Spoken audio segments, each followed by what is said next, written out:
K dramas చూసేవారికి kimchi అంటే ఒక ఎమోషన్. మన ఫేవరెట్ హీరోయిన్లు ఎంతో ఇష్టంగా తినే ఈ నాపా క్యాబేజీ కిమ్చీని మన తెలుగువారి స్టైల్లో కర్డ్ రైస్ మరియు చపాతీలోకి అదిరిపోయేలా ఎలా చేసుకోవాలో ఇప్పుడు చూద్దాం. మొదటిగా నాపా క్యాబేజీని పెద్ద ముక్కలుగా కట్ చేసి 2 సార్లు ఉప్పు వేసి శుభ్రంగా కడుక్కోవాలి. ఇప్పుడు ముక్కలు మునిగే వరకు నీళ్లు పోసి ఉప్పు వేసి వాటిపైనొక బరువైన వెయిట్ పెట్టి పక్కనుంచాలి.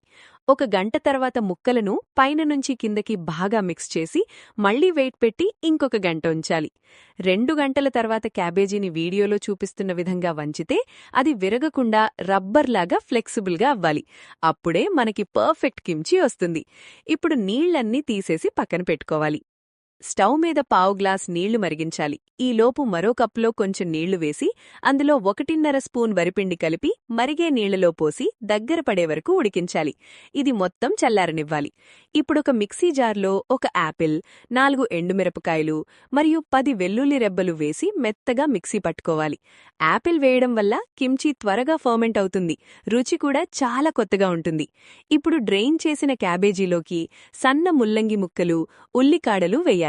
ఇందులోనే మనం రెడీ చేసిన rice flour paste, apple paste, 1 spoon ఉప్పు మరియు 1 స్పూన్ కారం వేసి ముక్కలన్నిటికీ ఈ పేస్ట్ బాగా పట్టేలా కలుపుకోవాలి. మిక్సీ జార్ కడిగిన కొంచెం వాటర్ కూడా పోసి బాగా మిక్స్ చేయండి.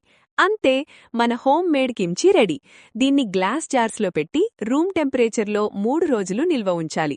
3 రోజుల తర్వాత ఇది బాగా పులిసి పర్ఫెక్ట్ ఫ్లేవర్ వస్తుంది. అప్పుడు ఫ్రిడ్జ్లో పెట్టుకుని స్టోర్ చేసుకోవచ్చు. ఇది పెరుగన్నంలోకి తింటే ఆ కిక్కే వేరు.